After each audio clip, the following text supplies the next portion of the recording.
Om Shanti, good evening, and welcome to Thursday night at Global Harmony House, our Insight program. And thank you so much for coming.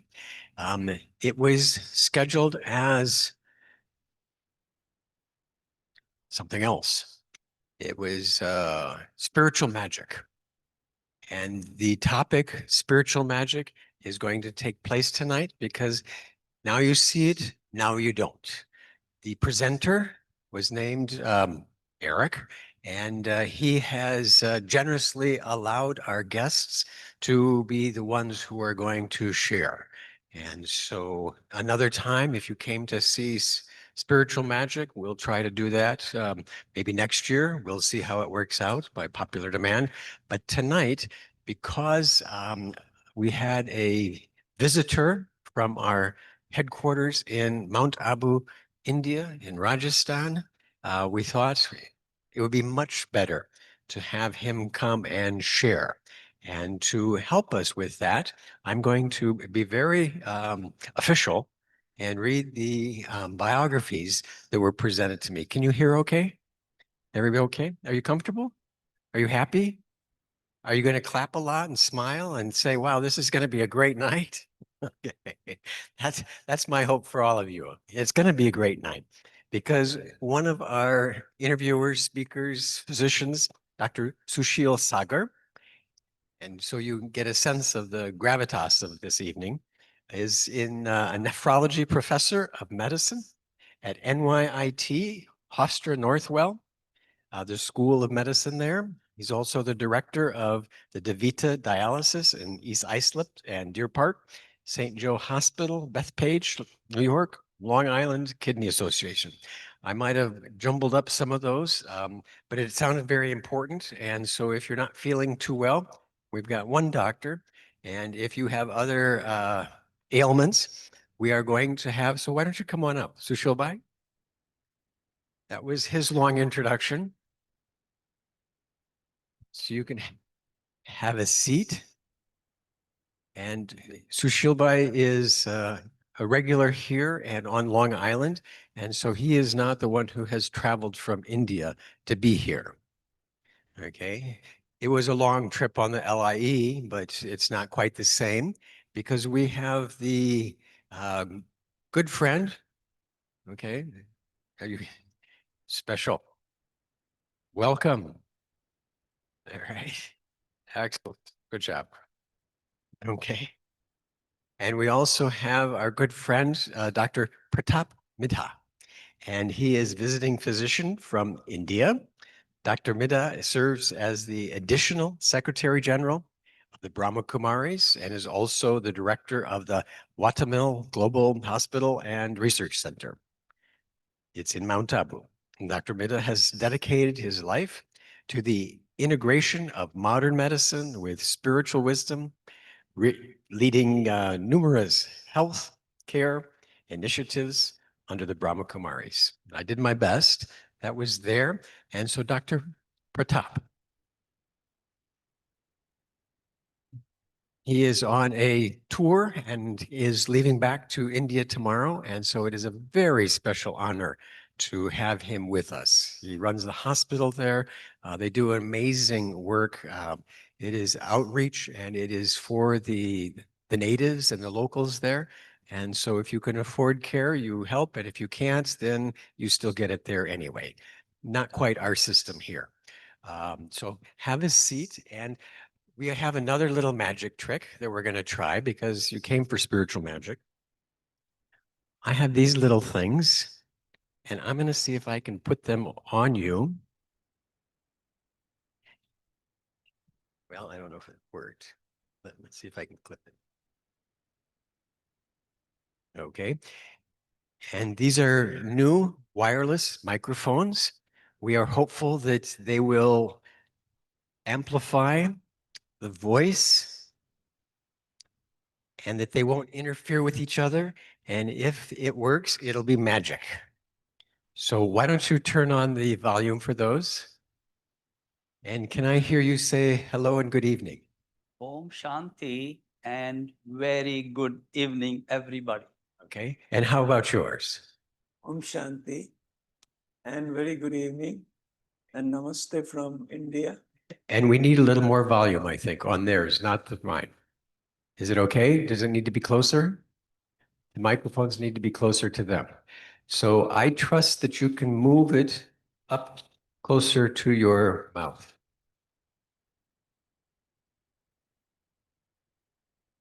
Right. Om Shanti. Om Shanti. Yours is good. Try yours. Om Shanti. Excellent. Can you hear them? Good evening. Can you see them? Are you happy? This is magic. Thank you, Eric Bhai. Thank you, everyone, for a wonderful introduction to this evening. It's my great fortune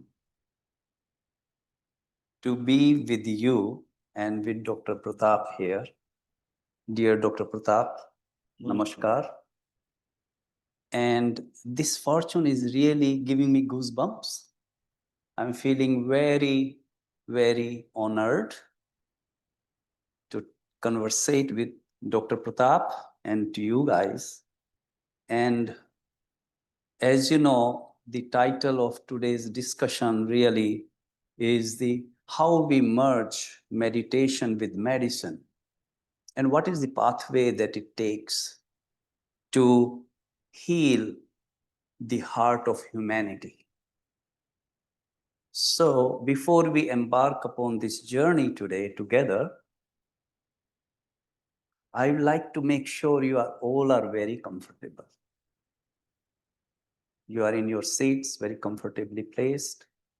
Meditation already set the ground, so I don't have to do that part now. And you are very well conversating. Our goal is to conversate with the help of Dr. Pratap with you and bring some points across. So at any time, if you guys want to conversate, feel free. If some of you can come closer, that will be nicer, but I think it's pretty balanced. So I would begin saying that before we embark on this journey, let's all take few nice deep breaths, few moments for ourselves, and go into that mode of silence and inner peace. And once we are there, settled with relaxed feet on the grounds, and our minds are concentrated within. Who am I? Like the meditation was saying, who am I? What is my purpose? What am I here for? And then we will start beginning the dialogue. This also makes us feel that our minds are settled, our hearts are softened, and our intellect has expanded, our thinking has expanded. And that gives us an opportunity to understand certain deep meanings of healing, deep meanings of meditation, and how the two connect with the medicine and provide the healing as a whole process. It's a cycle, it's a process. So that's the hope that during this conversation, we will be able to explore that experience. Before we begin the dialogue with Dr. Midha or Dr. Pratap Bhai, in your flyer, there were two quotations, but I thought it will be absolutely appropriate to repeat those here because some of you might not have looked at it freshly now. So I'll read it for you to set the stage. If I may quote Ralph Waldo Emerson, and I quote, "The foundations of a person are not in matter, but in spirit," I unquote. The next quote that was on the flyer was from Mike George, "The wellness of the being is primary." Being, the soul. Wellness of the being is the primary, and the health of the body is secondary. So both these quotes are so appropriate, fitting in here, that really we are searching the means to create the wellness for the being, for the spirit, for the soul. And that knits into the whole theme of today. That's the meditation, medicine together. How both together can achieve us to go on a path to heal the heart of humanity. So with that background, I think I will start putting forward some questions to Dr. Pratap. And the first question out of my many, many questions that I have on this fascinating subject comes to my mind, dear Dr. Pratap, brother, what does it mean to you, heal the heart of humanity? Can you also go a little deeper on it and tell me or us, where does the journey begins? And is it a individual process at each one of us, or it's a community process, or it's a national or international process? So I think these three subsets of the same question. So let's first understand healing the heart of humanity. And if you may enlighten us, that will be great. Thank you, Dr. Sagar. I know this is quite evident now. We live in a small world. We all passed through COVID. You know what happened. We are all connected. Everything is interconnected and interdependent. Nothing happens in isolation. And in the world today, if we all want to be healthy, we need to work together. And I would say you need collective consciousness. We need to understand that whether it is health, or whether it is our quality of life, or whether it is our happiness, it depends upon the way we believe. Our biology of belief, that makes a lot of difference. I would say during the COVID, there was so much fear that everybody was so scared, and the medicine world was knowing something, but some of the things were unknown to us. We were groping in the dark, and I saw how everyone came together and everyone worked together, and a lot of effort was made, and everyone was supported by the medical world. So I feel medicine has to have an integrative approach. During the time, what we did was our counselor would go to the wards with the PP kit and would go and talk to the patient, because most of the people, I would say, they were deprived of the social contact. No one could meet them. Even during I remember, if someone passed away, their cremation, the relatives were not allowed to go near. Everyone was so much. So I feel we are all connected, then we work better. So whether it is healthcare or whether it is our quality of life, we have to be together. We have to understand each other, and we need to know that together we can survive. And it's very important that our state of mind has to be good during this process. That's very nice. Thank you. And it is really the real example that you picked on the COVID. And I think it's no surprise for anyone in the whole world. And that was a perfect example, Dr. Pratap, and thank you for doing that. And if I may take the discussion a little further, I have heard you, and if I may quote you, when a patient comes to you, they don't come for a particular illness, right? They come as a whole body, social, family, circumstances, and it's a whole package. So in the Western world, there is more or less the thinking is a lot of specialties and subspecialties and super subspecialties, compartments. So it becomes really difficult to figure out how do I take care of this person, not as a diseased, one disease of an organ, or how do I take care of him as a whole? So would you please expand on that?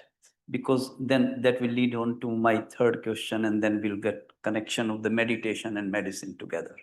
Thank you. You rightly said, when a patient comes to us, he comes as a whole person with his anxiety, with his fear, with his curiosity.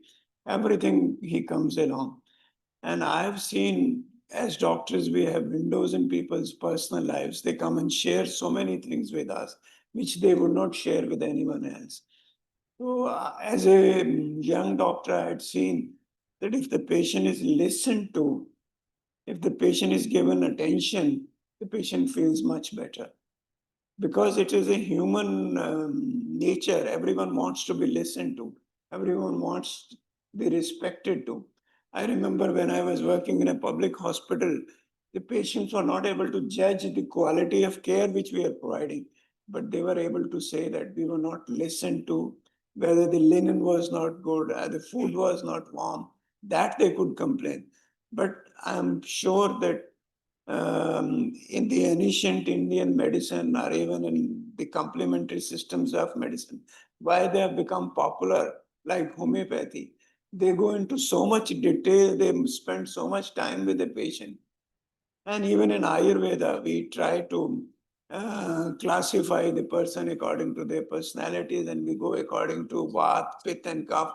So much is there to prove that every individual is unique. Every individual has its own characteristic traits. It's not necessary. I've seen with personal, suppose I take those days chlorophenolate used to be the evil tablet. If I would take half a tablet, I would be drowsy the whole day. But to another person, it might not affect that. So every individual has to be treated as unique. In the world of medicine, we know that disease is not that important. Pain is not important, but we need to improve the quality of life. We need to ensure that patient doesn't suffer. Pain may be there, but pain is now becoming one of the vital parameters that we have to see that the quality of life should be good and patient should be reassured. He should be taken care, not only his physical body, but even his mind needs to be taken care at the same time. And I personally feel whatever is happening in the mind, it affects the body, and whatever is happening in the body, it affects the mind also. So true, so true. Really, in when I look at my practicing scenarios around me in the US, let's generalize to East and West, if we may. In the Western culture, probably there is a lot of pressure and there is a lot of desire to fix the disease. I'm not here to criticize. I'm looking at it in a different manner. I'm insider and I'm an outsider also. So I want to see the many times we come across a disease process. I say it's high blood pressure. Let me give the medicine to the patient, talk to the patient. Blood pressure is better. I'm happy. Done, right? But where comes the compliance? Where is the approach to the medicine? Whether patient is able to take those medicines. So whereas science is very important, knowledge, scientific knowledge is very important, research and development is very important, but like you highlighted, a component of the humanity is equally important.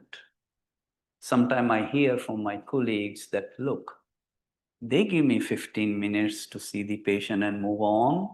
In those 15 minutes, I can't even take history physical exam. And now you want to tell me to look at their mental makeup, look at their insight, look at their other issues, social issues, that issues, and most importantly, their spiritual issues. So I think whereas the spirituality may be a lot easier in some of the parts of the world to practice, in other parts can be a challenge. And we'll come to that in a little bit more detail, probably a little later. So I think, like you highlighted, task should not be to fix and I've done my task and move on, right? So for a physician, probably it has to go a little bit further. For any healthcare provider, whether it's a physician or non-physician or advanced provider, that's probably goes without saying. And that brings me to the third question in the first half of our conversation. And that is, and I may still quote you on this also. You have said so many things. I can write book, I think now. Hospitals have to be warm and hospitable. Did I quote you right? Okay. That's another quote that you have. It says, it has touched me really. And I know you have so much of the vast experience in the leadership as well as at the roots of the providing the care to these patients who come in your contact through the Brahma Kumaris hospital at Mount Abu. So what goes in designing these institutions differently than what I see in my milieu here? So what is your suggestion? How do you do it really? How the hospitals become more hospitable and not like a building with treatment of A disease or B disease, right? So that's what I wanted to learn from you, and I'm sure my audience wants to learn as well. I was quite fortunate. I had to work on my team, but most of the team to begin with, which we had, were all meditators. They were all who were regularly practicing meditation in their daily routine. So that was the advantage. You would agree with me, when a patient comes to hospital, he's the most impatient. He wants acute relief. Whether it is pain or whether it is fever or anything, he wants immediate relief. So if he's given some kind of reassurance that he's at the right place and he would be rightly attended, one thing which is more important is we have a policy that no one is denied care simply on the ground that he cannot afford. We treat every patient irrespective of the fact. And then we play music every hour, which we call traffic control, to soothe the nerves of the patients. And the other thing is the nursing staff has been trained well to look after the patient. Even in the non-paying ward, we try to provide the same quality of care, same quality of food, and also the patients are given, one of our sisters, she didn't know Hindi. She is a Dutch from origin. She developed a positive thinking course. Meditation, many people don't understand. So we used to give to the tribal patient positive thinking course. She would speak in English and someone would interpret in local dialect Marwadi. So what are the kinds of thoughts, how thoughts influence, what are waste thoughts, what are negative thoughts? We used to explain to those tribal patients. So I feel this, yes, you rightly said, the patient should feel that he's welcome. That's very important. Otherwise, patient have a lot of hesitancy. And I do understand things are changing. Healthcare is becoming very cost intensive. But we know that health is our basic, I would say, birthright. Everyone needs to be healthy. And we need to really provide them the quality of care. And one thing which I believe is, patients should feel that he is amongst his own self, the language we speak to them, the dialect we speak to them, and how we attend to them, that also makes the difference.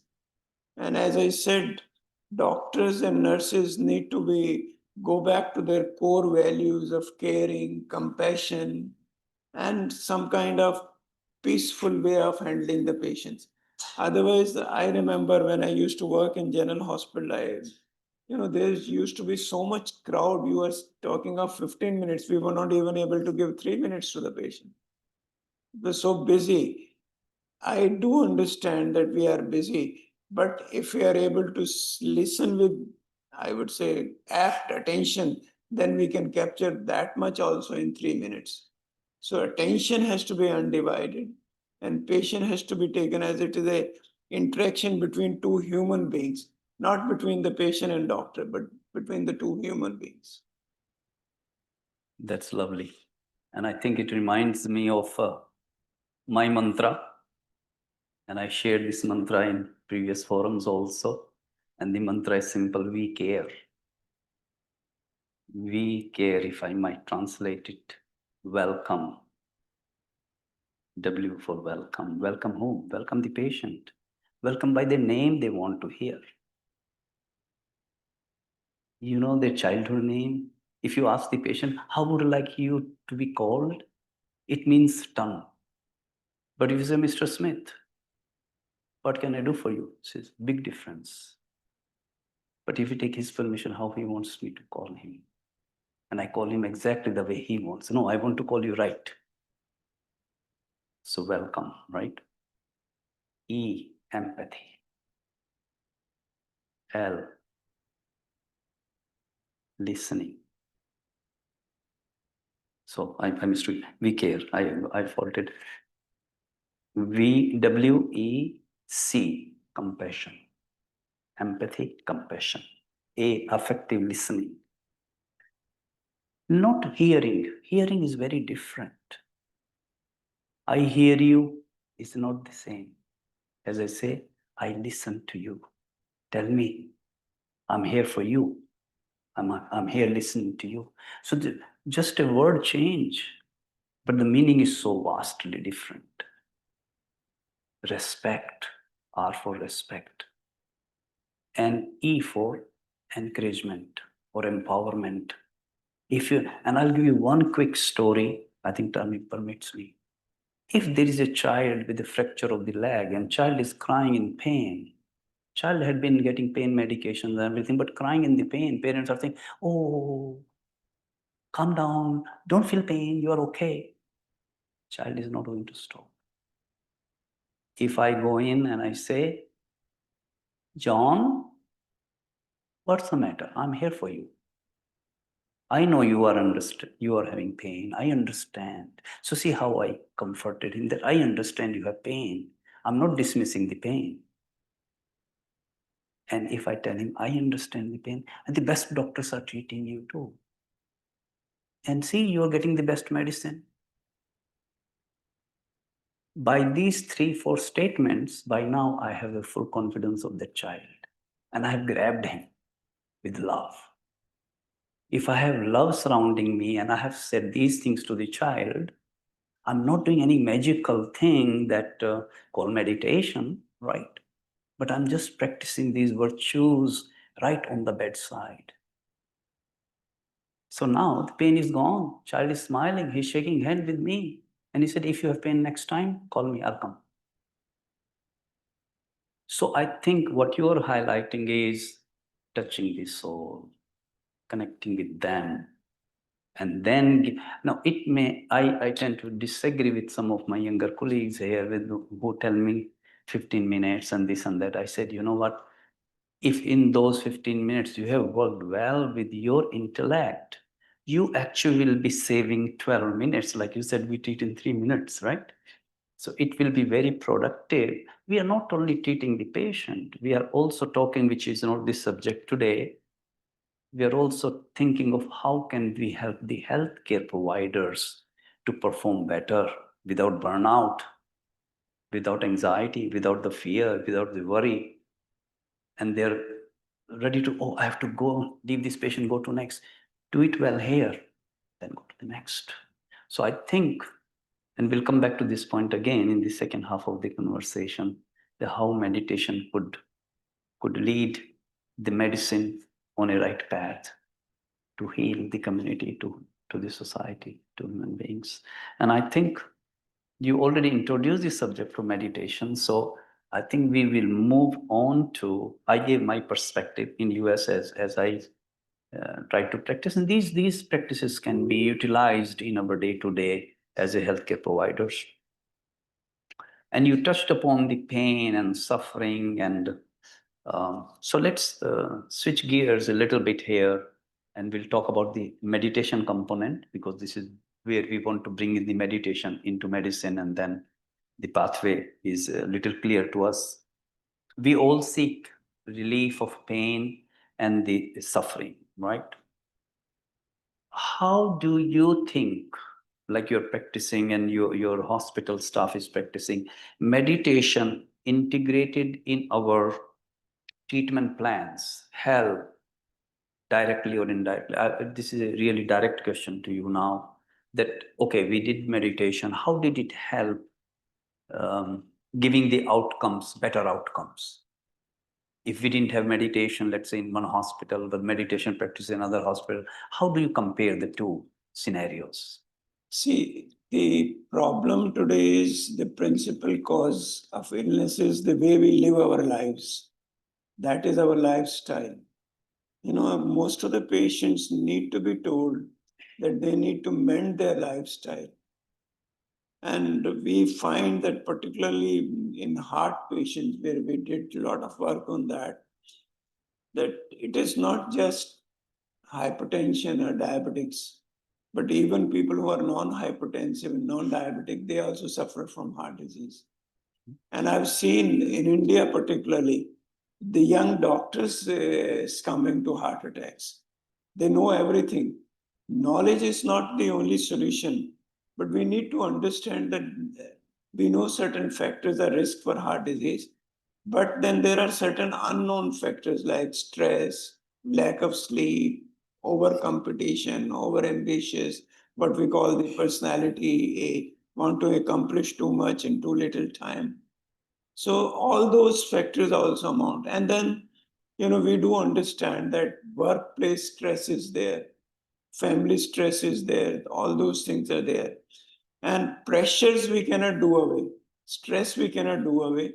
There are two components to the stress. One is external pressure, other is how you respond to it, the internal strength, how strong you are. Then you can cope up with major issues. So what we did was, in a group of patients, when we started this program, we had only 5 patients to work on. So with 5 or 6 patients we started. These were documented coronary artery disease patients.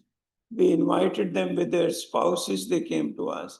We gave them first initial exposure of what are the risk factors of the heart disease, what is coronary artery disease. We educated them. Then we did their evaluation, like stress hormones. We did their stress test, we did the echo, and we were tying up with the Indian Defense Institute of Physiology and Allied Sciences in Delhi. They were taking all the stress hormones and other things, physiological.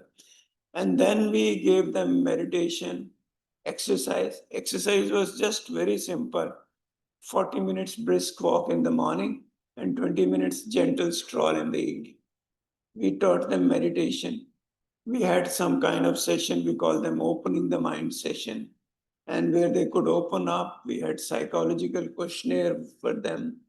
And then we found out that over the years, people started improving. After 6 months, 1 year, we repeated their angiograms.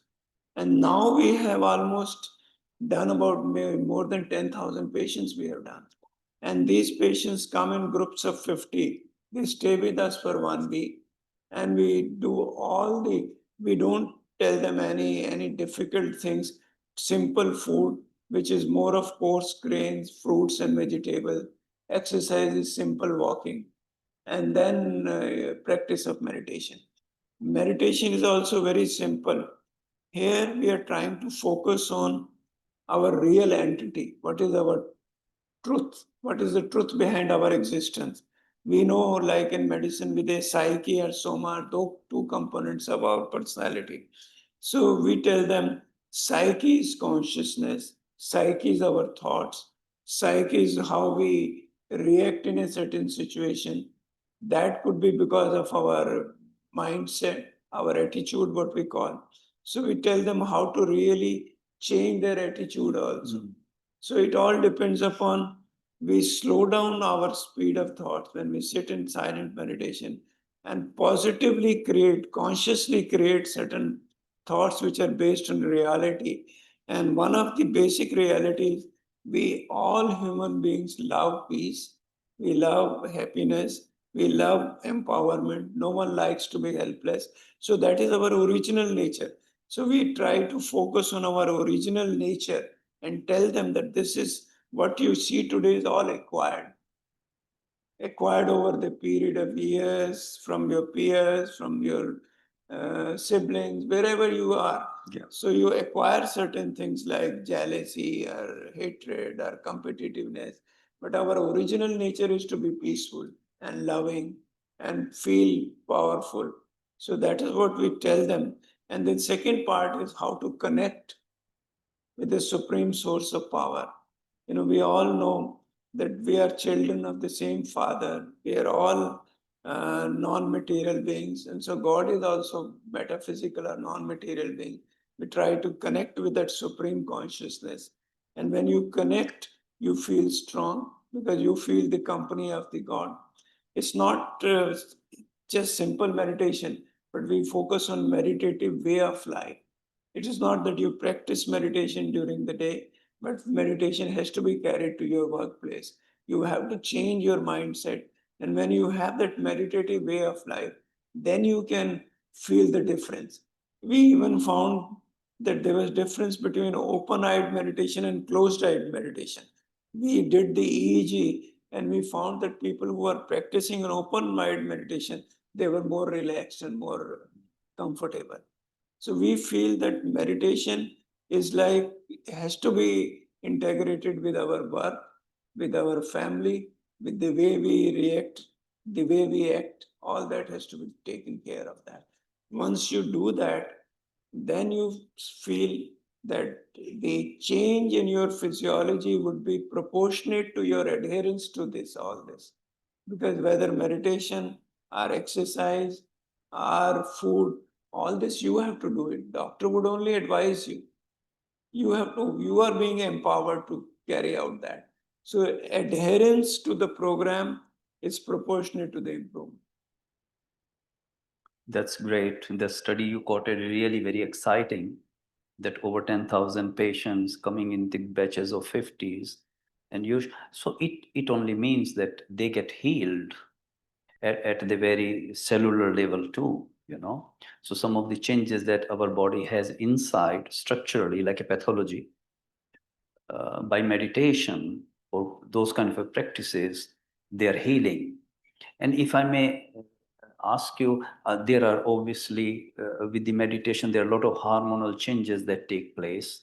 Good hormones get better, like with the exercise, dopamine goes up, you know, and other hormones get better.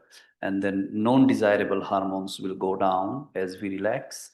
And as you rightly said, you know, and so the process has to be continuous. It's also interesting, the observation you mentioned, that open eyes versus closed eyes. So what I was thinking when you were saying it, so with the open eye, I think I'm making a conscious effort of being mindful. With the closed eye, I don't know what else is going on in my mind. You see, when there is a conscious effort in the awareness that this is what I want to achieve, that's totally different, and outcomes may be different. Does it make sense, Doctor? Definitely. Thanks. See, we try to make it very clear to the patients that they have option to close their eyes. But we would prefer that they have open-eyed and they practice meditation open-eyed. Because as you rightly said, it is a conscious effort. We consciously create, we become aware of our true nature. It is just awareness. You are open to the existing world, but you are practicing consciously. Yeah. My next question is already answered, it seems. I was going to ask you healing versus curing, and whether deeper self-awareness, such as achieved by meditation, will influence the healing process. So that's already answered. So we'll move into the next question. And that connects me to this healing and meditation and energy. How does the presence of the energy or attitude of the care provider, whether it's a nurse, whether it's a doctor, or it's a nurse practitioner or PA or another counterpart of the medical team, that impact the healing journey of a patient?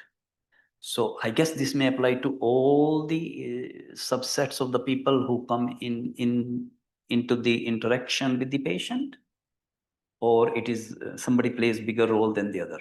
See, I personally feel the medical knowledge needs to be demystified. The lay people need to know what is happening in their physiology. Like we do a program for diabetics, we call it HOPE program. And we try to educate them, give them all the knowledge, whether it is their insulin administration, whether it is their foot care or eye care. And then at the same time, we tell them that, okay, you take charge of your life. I feel the sense of control in everyone's life is very important. Otherwise, they did research on this. Sense of control in life is very important.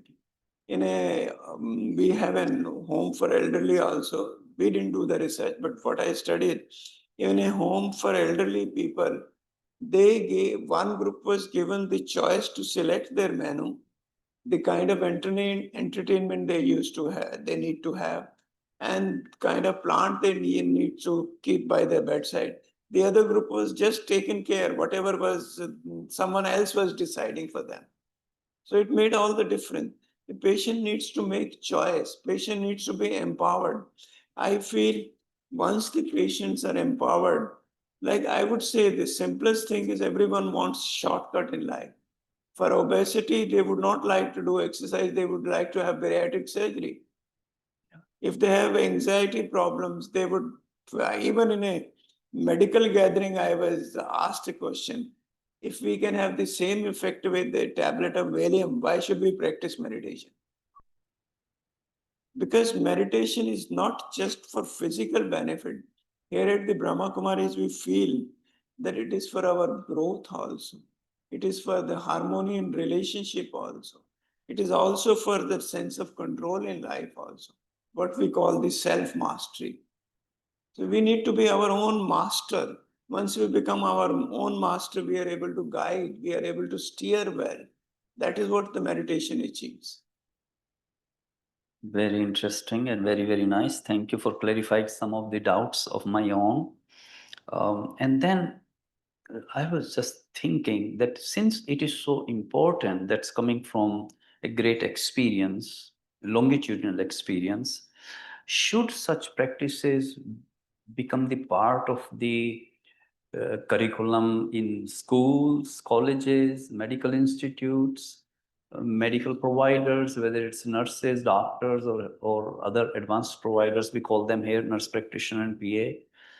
And how do you see providing that education will benefit without imposing? Because the belief system is different.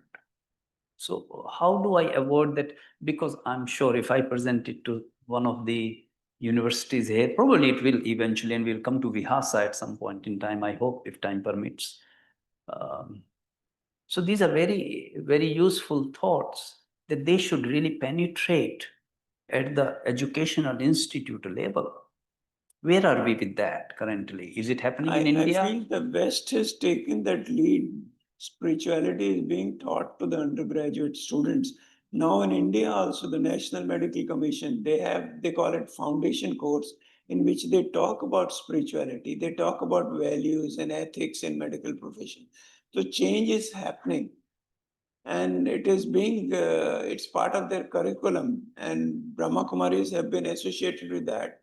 And in Maulana Azad Medical College in Delhi, so some of our practitioners, they are teaching the students those values and how to really conduct themselves. Because most important question today is the physician heal thyself. The kind of pressure which we are passing through. In India, there was an article published in the Indian Association of Physicians, Journal of Indian Association. They said many of the doctors, most of the doctors, as compared to the general population, they're suffering from diabetes, hypertension, and kind of depression also. So the doctors need to look after themselves also. It's not that we take care of patients, but we need to take care of ours. Self-care is not being selfish. Self-care is taking care. You are the resource. You are the champions of the society. If the physicians are healthy, only then they'll be able to serve the healthy message. I remember a long time back when I was in Rohtak Medical College, one of our professors of medicine used to smoke. So when we in the hostel program, we could have the courage to ask him, why do you smoke? Then he gave that story of Sagar Manthan. There's a story in the Indian mythology when the ocean was churned. There were so many things which were shared between the deities and the devils, but last thing which came out was a poison. That Shiv consumed the poison, and they show that the throat of Shankar is bluish. So he said, I smoke so that my patients do not smoke. But we are the silent example. So we have to live a healthy lifestyle. Doctors have to be really practice silence and positive thinking and meditation. Then only they can be example. Because the pressure is too much. So it is we in the hospital, we meditate together. We have our schedule of meditation. Even when we play music, we call it traffic control. Everyone understand at that particular time, he needs to divert his attention to his inner being. For a minute or maybe 2 minutes, he has to stop. It doesn't that mean that the surgeon would stop the surgery, but he mentally he becomes conscious that this is the music for meditation. So everyone in the hospital understand that this music is taking a pause and meditating. So, and then what we do is we get together, we talk about it, like, we do our clinical audits. So we need to do the audit that how did we behave during the last fortnight or so. Yeah. So we need to have that kind of audit also. Yeah, it's a question of training your mind to go into a still or silent mode for that second, And I'll give a very good example. Most hospitals in US, and it is so fascinating, and the music brings such a joy. When hospitals play the music, anyone?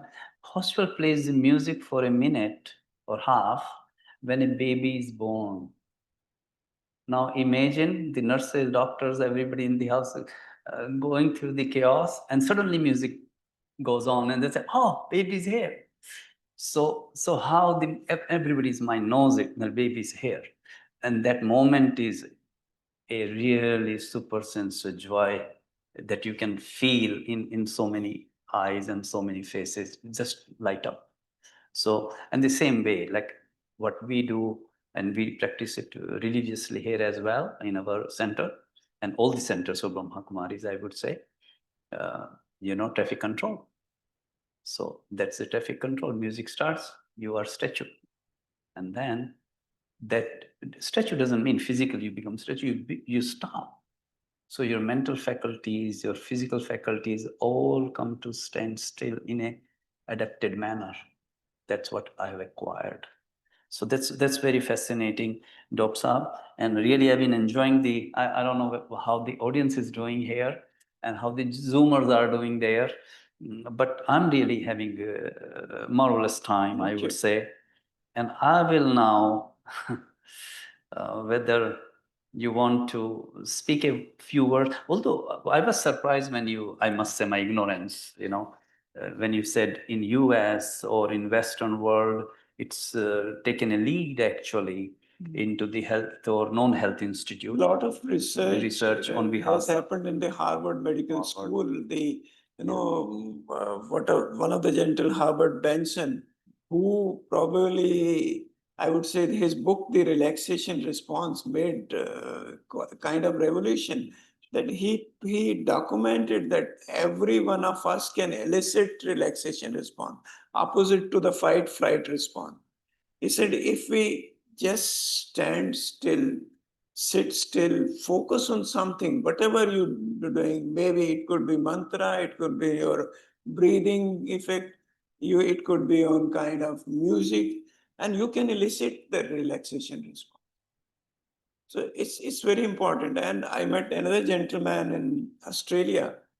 He has written a book which is, kind of the topic is essence of health. And in that essence of health, he has a chapter on spirituality. He has a chapter on connectedness. How we stay together. That also improves our health. With the kind of connections which we have, kind of friends we have. So that also makes a lot of difference. And in the West only this research was done, particularly heart patients who have arrhythmia is another thing. If they didn't have anyone to take care of them, even if they had a pet along their side, they fared much better than the other patients. Yeah, that's true. So much is happening. And only thing is it need to be put to practice.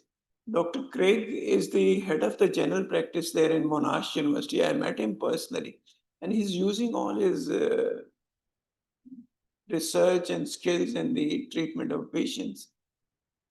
And would you say a few words about Vihasa, values in health care spiritual approach, because that's taken a good lead in UK and so many other countries besides India. And we had fortune of having Dr. Manoj here a couple of times actually, and I was very well associated with him and his presentations here. And this is very, very significant to all the pathophysiology underlying and the hormonal balances underlying different moods and etc. Would you like to please say a few words about Vihasa? See, the Dadi Janki, who was our head of the organization, the Brahma Kumaris, she gave a name to the foundation, Janki Foundation, which was floated in London, UK. It is a registered charity there. It was started primarily to support the hospital in Mount Abu. But then she thought that we need to do something for the healthcare professional. So a lot of people got together, in which there was a psychiatrist, there was an occupational therapist, there was a psychologist, and all this got together, and they worked for over 2 years in preparing the modules. This is known as Values in Healthcare, a Spiritual Approach. And this was research first in UK. They conducted the programs in nursing homes and home for elderly.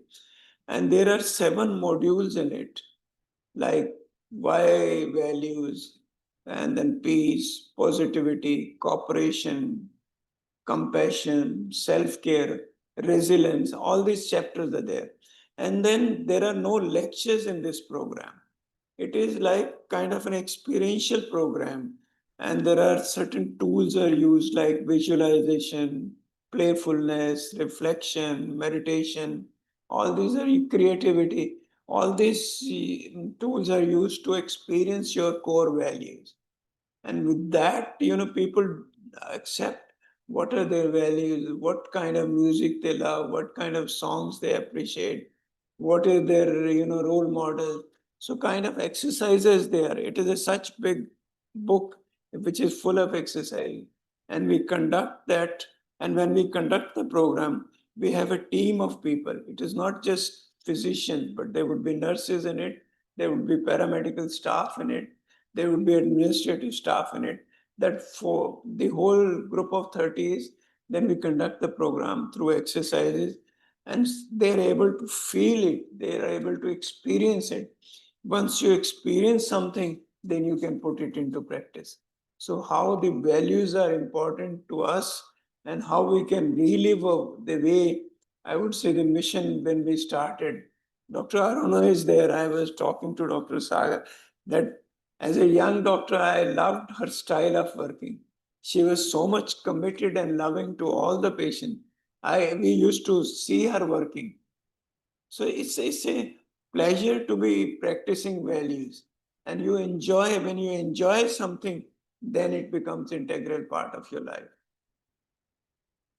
Thank you very much, Dr. Saab. It was really, you clarified so many things. And I think, ladies and gentlemen, you'll agree, merging the meditation with medicine is the pathway for the healing of the heart of humanity.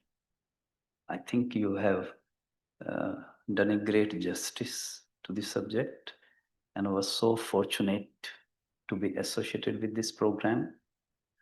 Ladies and gentlemen, if in one word or one phrase or something you think it has touched you, what have you taken from this process of healing? If you want to share or you want to question something, that's please. I have so many healthcare providers one of the here. things which I would like to Yes, add to this is the food. Whatever food we serve in the hospital, it is purely vegetarian. It is first offered to God and then distributed to all the patients. And the people who work in the kitchen, they are all meditators. And then who serve the food, they are also meditators. That makes tremendous difference.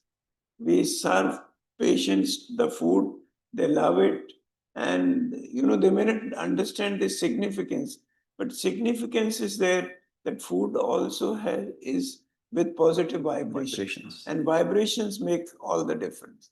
This I have found that patients really love the food. The food is very simple, but the way it is served to them, it makes all the difference.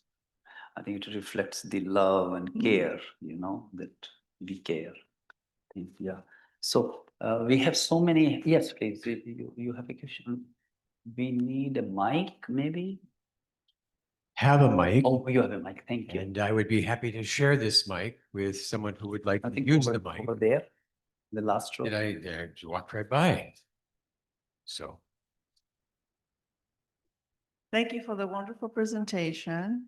I want to go home and meditate because I'm having some personal things happening and I realize how disciplined we need to be to do the meditation. We forget. And that's what you were saying, we connect with the universe, we connect with the Supreme Being. It's when we get in tune with our spirit, and our spirit, when we meditate, becomes bigger and keeps away all the negative thoughts. The answer, they say, the automatic negative thoughts, keeps it away. So that gives us the relaxation and the healing, because the spirit is strong, and we get so preoccupied with everything else in the world and the body and then negative thoughts and problems and all that. So like I said, I'm going to go home and meditate. That was a good presentation. But I wanted to ask you, maybe that was not something in the curriculum that you're presenting, the logistics of meditation, which is how we change the brain waves, and how the alpha brain waves, and the theta brain waves are very healing. So that is like something that we can accomplish when we do this on a regular basis, and we really get in touch with our spirit, and that would be the healing of our body. So thank you very much. See, in the initial groups, with the support of the Government of India, the DPAS, we did EEG for all the patients. All the patients were subjected to EEG, and we found that the delta waves were more prominent. As I said, open-eyed versus closed-eyed meditation. We found that delta waves are more prominent in the people who are practicing open-eyed meditation. So we did this all research is documented. I have the copy of it. I can share, and the other thing which I feel is everything requires practice. You cannot learn meditation in a day. You practice, and then as I said, there's a spiritual component to it. We have to withdraw a bit from the materialism. External world, we have to find time. I read one of the persons said that you need to condition your mind. If you have a corner in your house where you sit and meditate, every time you pass through that corner, you know this is the corner for meditation. And if you have a fixed time, particularly early hours of morning, if you do everyday meditation at a fixed hour, like suppose you get up at 5:30 in the morning or 6 in the morning, you sit for 20 minutes and meditate. So if you do it every day, then your mind would run to meditation every day at the same time. So we need to train our mind in these things. We need to have a specific time, specific corner. Maybe you play specific music. This is how you can train your mind. And practice does make you perfect. Oh, yes. I saw a couple hands. I'm closest to this one and I'll work my way up there. Thank you. That was an excellent presentation. And thank you, Dr. Sagar, for inviting us. Learned a lot, and I'm sold on the idea of meditation. I try at my level. But the medical student in me has a question. I think of exercise as medicine. There should be an optimal dose. So the question is there a range of an optimal dose of meditation? Okay. Well, meditation is like creating a source of happiness for you. There's no limit to happiness. And meditation is, I would say, it requires a lot of attention. In Hindi, we use meditation as dhyan. So it requires a lot of attention on everything what we do. There has to be a pause before I think of a thought. So I personally practice that the word I speak, if it has some kind of spirituality in it, I should be impeccable with my thoughts, impeccable with my words. So then it makes a lot of difference. So it requires constant practice. And meditation would cause no harm, whatever time you practice. But I would say the morning hours are the best time. But then you can practice meditation while you are traveling, while you are in train, while you are driving, where you are not using your mind. That time you can use the mind on reflection. Even while eating food, most of the time we talk too much. So if we are if accept the food in a silent way, then we can meditate during that time also. So there can be several opportunities to meditate. The more we meditate, the more we feel good. There were a couple other hands I thought I saw. Can we go here and then there? Thank you, Eric Bhai. The question is, I know in North India, meditation, or particularly in India, meditation is something we practice. It is very fascinating to hear that the hospitals are using this. Is it true among the whole North America and North India? Or is it just pockets of, what people are doing? And I think, to have that kind of service here in the Western world, it would be to, educate these doctors from the root. But from my experience, it's like I have never seen a doctor who suits you when you go there. And it's just 1, 2, 3. The waiting would be longer time than the doctor sees you in the office. So there is no connect. So I don't know how the meditation would work in the Western world.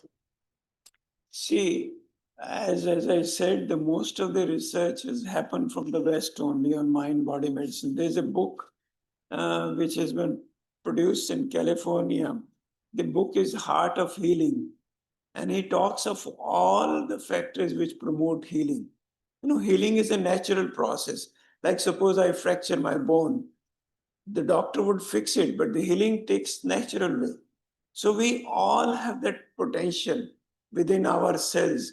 If we are peaceful, if we are happy, we heal better. I came across a book that was known as Immune Powered Personality. He was talking of only personality traits which promote our immunity. Like one of the factors which I vividly remember is ACE factor. He says attention, connection, and expression, ACE. That stands the three. It is an acronym. So he says that we need to pay attention to ourselves and then connect. Suppose I have a headache. Headache can be because of sleep, lack of sleep. Headache can be because of anxiety. So it's like we need to pay attention to our own self. Dr. Arya. If it's all right, we'll have one more because then we have to kind of wind Yeah. down. And I think Yeah. I saw that one hand. Last. Thanks, Dr. Sagar and Dr. Madhu. It is a very interesting subject. And it was very learning path. But what I say, the spirituality and meditation is not only in the hospital, but it's a way of life. And I'm glad that in hospital, in the environment when a person is thinking of life or death or disease, at that time, the most important thing is that the physician who treats him, who is putting all the confidence, he himself, as Dr. Said says, that the patient feels that he is thinking of him. He's not thinking of his money or all that, but he's in good hands. But of course, spirituality, as Wayne Dwyer, one of the famous philosophers, said, there is a spiritual alternative of every single problem. And in the nutshell, there are in our Hindu philosophy, in Vedas, there are three types of pains. We call it Adhyatmik, Adidevik, and Adibhautik. One have no control on Bhautik or Devik, but Adhyatmik from inside. The famous author Daniel Goleman, he says the EQ is more important than IQ. Whatever we are doing EQ. So when I give an example, sorry, I was attending a hospital emergency room. A patient came, his hand was crushed up to his elbow in a machine. And he came and he says, thank God, God, you are so good. Because somebody switched the machine off. So he said, so my whole, otherwise I would have been crushed. He didn't have any pain at all. And the EQ says that the pain comes from inside. You got a fracture? Yes, you got a fracture. But our inside creates the pain and crying and all that. So yes, spiritually is very important, but it's a way of life. You know, when we were going to the schools, we used to have a prayer in the morning. Similarly, in the hospitals, it is a nice music, soothing music. And if we use it spiritually, it will certainly help. So it's very nice. Thank you. Thank you, Dr. Arya. Last question, Eric, if we last may. question. Last Dr. one? Singhal, Did I? he had a question, last one, but So- seriously, last one. So from my perspective, the meditation is a type of healing process. So I'm being a healer. If somebody comes to me, I feel as a healer, I have to concentrate whether it's 10 minutes or 15 minutes to find out his healing process, to how to get it. Whether I'm midnight awake, I'm thinking about it because I'm concentrated on his problems. And that is my meditation. Thank you.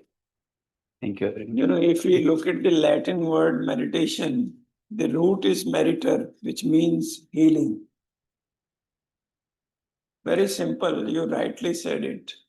If it's all right, I want to thank you both very much for the presentation and the conversation and the information.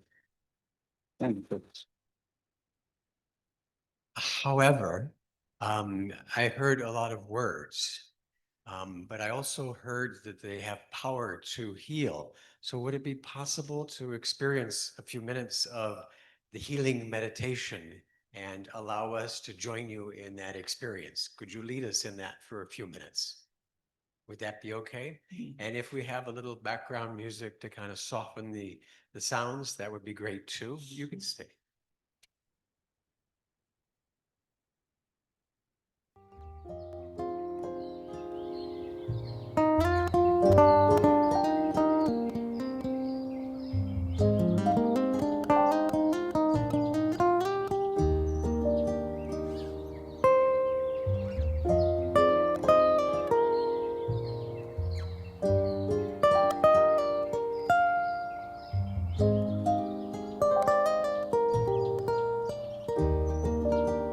Focus my attention on my inner self.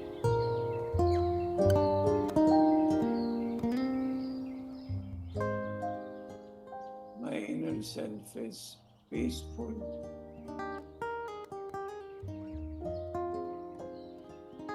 stable,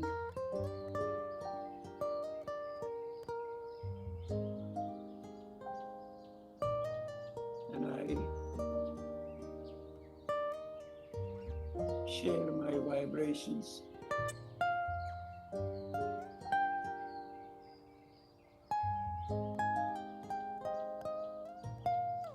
with the whole community.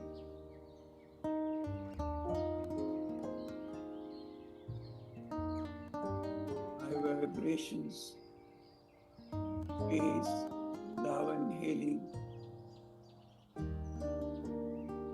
fill the environment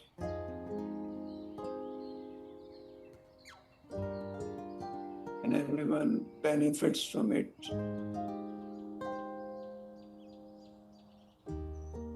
I have a strong companion.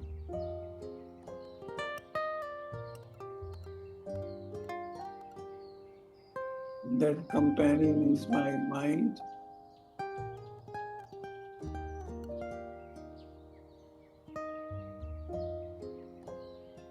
I integrate my mind with my physical body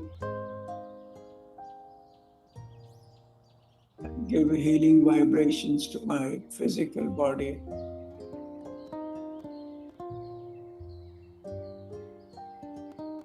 I feel light.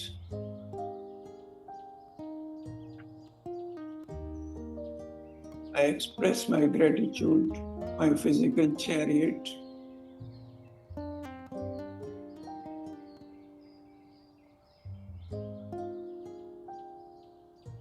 I look after with love and peace. By this chariot,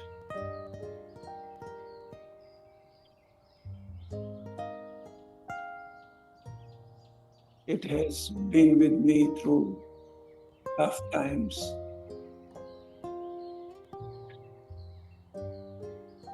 My mind supports my body,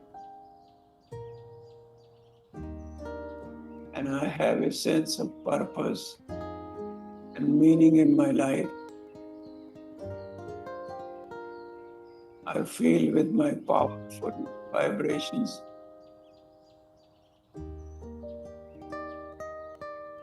I can elevate my consciousness to a level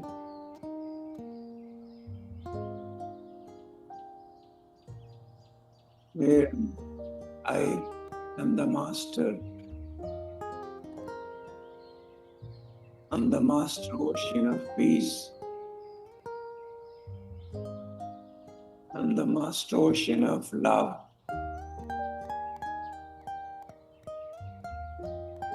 I feel empowered.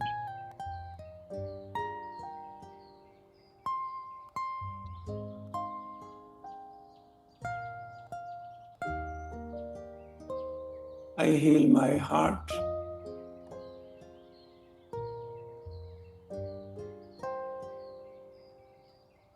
I can perform my role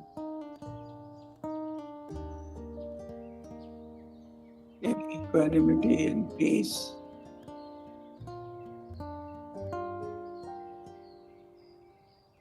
As a healer, I touch the lives of millions, give them hope.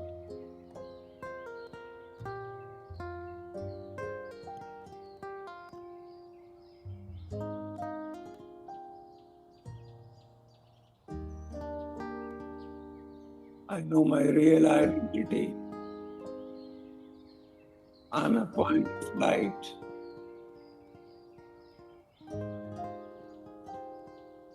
I emit the light in the darkness.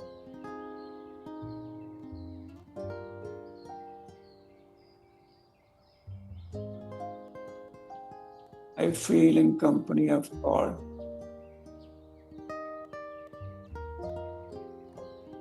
I can give hope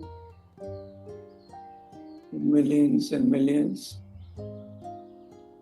My role of healer, I'm able to play well.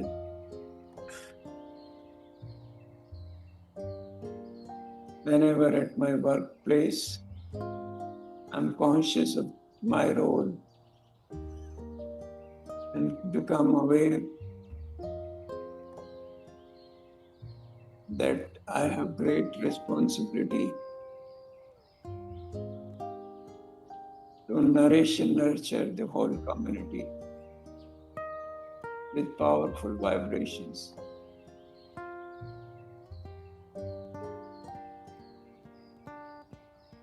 I practice this silence every day, benefit myself and my patients.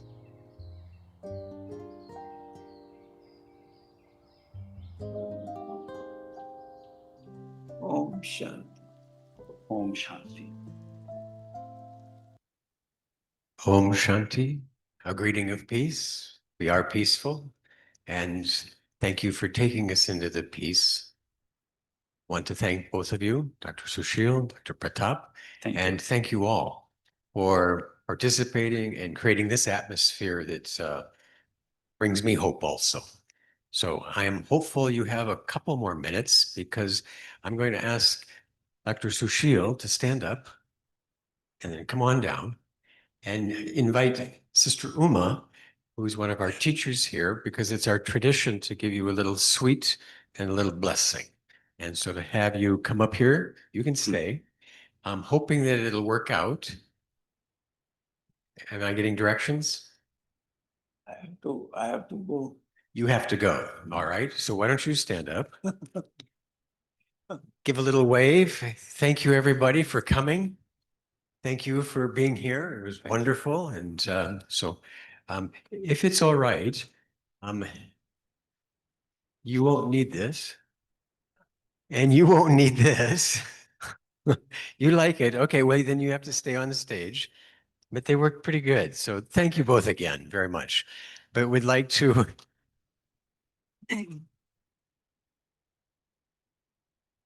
invite Sister Uma to come and maybe bring the chair.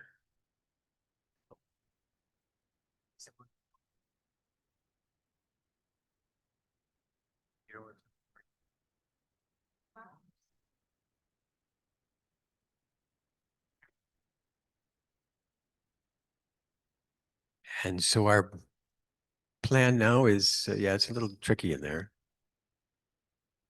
Is there someone? So how many are here for the first time in the evening? Congratulations, welcome. Very good. I believe there's the opportunity if you'd like to be on the mailing list or find out more of the activities that you could sign up in the lobby. Ask as you go out. But Sister Uma is going to give us a tole and blessing, I believe.